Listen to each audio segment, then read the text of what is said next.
I mean, notwithstanding the resource-constrained environment, I think an opportunity for the research community is to, when we talk about research, there's that that autonomy and that discovery that can lead to something truly important. And one example would be, probably close to 2.5 decades ago, when Elizabeth Blackburn and other colleagues were working on pond scum.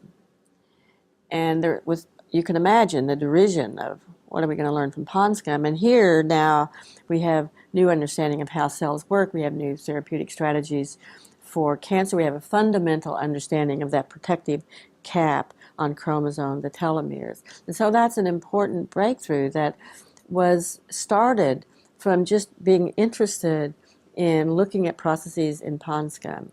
So I think we have to attend to that. On the other hand, we have some major healthcare challenges that deserve research to be focused on them in a changing demographic.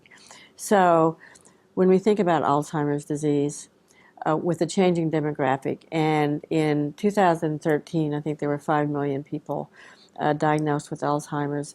The cost of that is in the billions, not to mention the burdens on families and the social cost. And yet, we don't have a national strategy to bring together all of our research forces to think about Alzheimer's.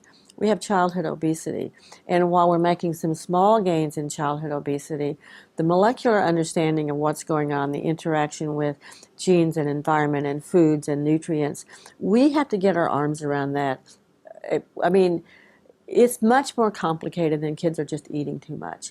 And by simplifying that, we lose the ability to actually make a dent in solving those problems. And those are major health issues that deserve the research community to put all of our forces behind that.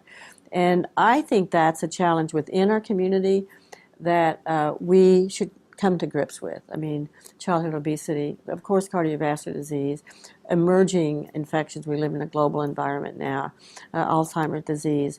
Those are not going away, and they're going to affect more and more of our citizens. And if we have to come at this together and think about that from a research perspective. So I think that's a big challenge.